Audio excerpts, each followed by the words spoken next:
নমস্কার, আমি দেবপ্রসাদ গাইন চলে এলাম প্রত্যেক দিনের মতো। আজকেও আমাদের মানুষ, প্রাণের মানুষ, উদ্বাস্তু মানুষের স্বার্থে কিছু কথা বলার জন্যে। আজকে সিএএ নিয়ে আলোচনা করব অনেক পরে। প্রথম যে কথাটা সেটা হচ্ছে কি,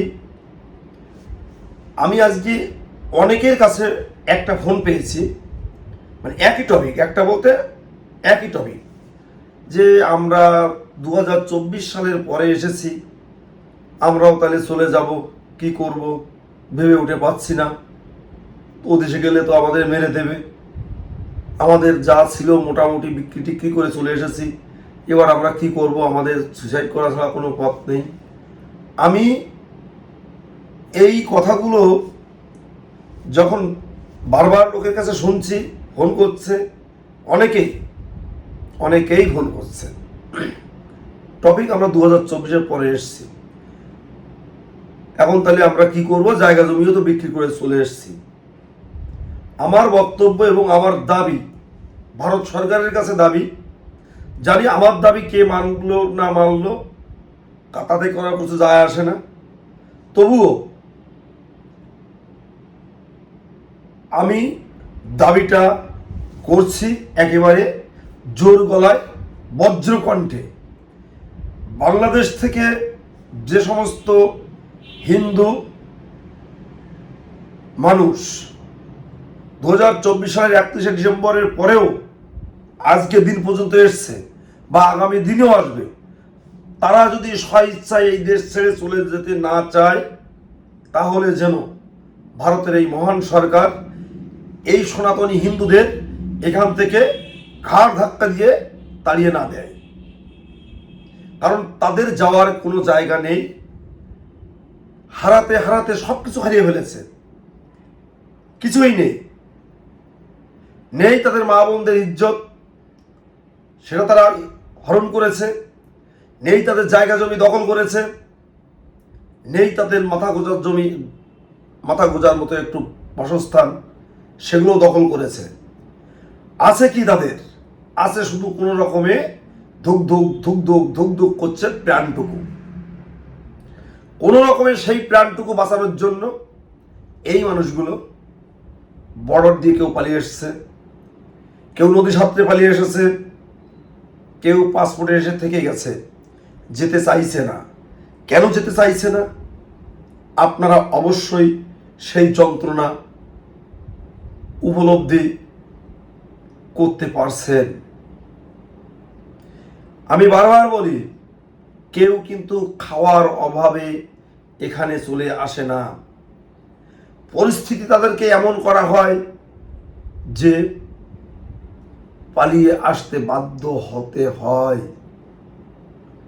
তাই আমি বলবো, এই পশ্চিমবঙ্গের বর্তমান মুখ্যমন্ত্রী তথা ভারতবর্ষের প্রধানমন্ত্রী এবং স্বরাষ্ট্রমন্ত্রী, তাদেরকে আমরা বলবো, আপনারা হিন্দু সনাতনী মতুয়া সম্প্রদায়ের যে সমস্ত মানুষগুলো আছে, বৌদ্ধ খ্রিস্টান শিখ জৈন ফার্সি, এরা যেন এখান থেকেও বিতাড়িত না হয়ে যায়, তাহলে এদের মৃত্যু ছাড়া আর কোনো পথ খোলা থাকবে না। সেই জীবন যন্ত্রণার যে কত বড় নির্মম, সেটা ভাবতে কষ্ট হয়। যদি ভারত সরকার ন্যূনতম পাসপোর্টের ভিসাটুকু দিয়ে রাখতো, 2024 সালে যখন 5ই আগস্ট বাংলাদেশের শেখ হাসিনার সরকারকে তারা উৎখাত করলো, তারপরে যদি ন্যূনতম একটু ভিসা দিত, আমার মনে হয় না যে বাংলাদেশের কোনো প্রান্তে একটা হিন্দু খুঁজে পাওয়া যেত। তাই আমি করজোরে বলবো, আপনারা যারা আমাদের এই উদ্বাস্তুদের কথা ভাবেন, গুরুকবি অসীম সরকার, আমাদের কুলগুরু শান্তনু মহাশয় ঠাকুর, আমাদের সুব্রত ঠাকুর মহাশয়, আমাদের মন্ত্রী মশাই অশোক কীর্তনীয় মহাশয় এবং এই উদ্বাস্তুদের নিয়ে যে সমস্ত স্বেচ্ছাসেবী সংগঠন আছে, বিভিন্ন সংগঠন আছে যারা এই উদ্বাস্তুদের নিয়ে চিন্তা ভাবনা করেন, কাজ করেন, সবার কাছে করজোড়ে মিনতি, আপনারা সবাই একটু সোচ্চার হন। ইতিমধ্যে আমাদের কাছে বারবার খবর আসছে যে যারা 24-এর পরে এসছে হিন্দু বিশেষ করে, তারাও হিড়িকে চলে যাওয়ার একটা বন্দোবস্ত করছে। কারণ পাশের বাড়ির মানুষটি একটু মজা নিচ্ছে, একটু ভয় দিচ্ছে, না না না না থেকো না, থেকো না, এখন যাও, দেখা যাক পরে কি হয়, এখন সুযোগ পাচ্ছ চলে যাওয়ার, চলে যাও। মানে এই যে সুযোগ সন্ধানী যে সমস্ত মানুষগুলো, এই মানুষগুলো খুব ভয়ঙ্কর, ভয়াবহ। তারা ওই দেশে যারা অত্যাচার করেছে তাদের থেকে খারাপ। তারা ভাবছে এরা এসে কেউ 1 কাঠা 2 কাঠা 3 কাঠা জায়গা কিনে কোনো রকমের ঘর বাড়ি বেঁধে আছে, সেগুলো ওদের গ্রাস করার ইচ্ছা মনে জাগছে। তাই কিন্তু ওরা বলছে না না না না, এখন ওই ওরা যাচ্ছে, ওদের সাথে তোমরাও চলে যাও। এরা কিন্তু ছদ্মবেশী শয়তান, আত্মীয় রূপী ছদ্মবেশী শয়তান। আমি বলবো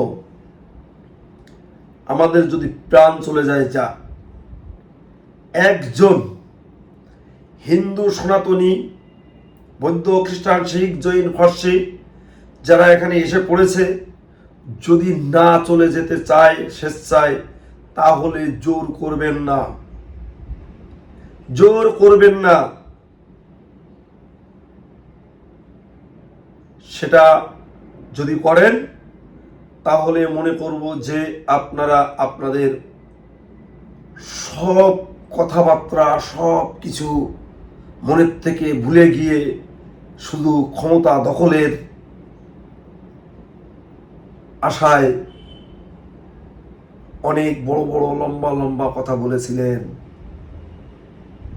আমাদের দাবি, আজকে যে হিন্দু মানুষটি, বৌদ্ধ খ্রিস্টান শিখ জৈন ফার্সি এই 6টা সম্প্রদায়ের মানুষ যেদিন এখানে এসে আশ্রয় চাইবে, আপনারা অন্তত আশ্রয় দিবেন, এটাই আমাদের দাবি।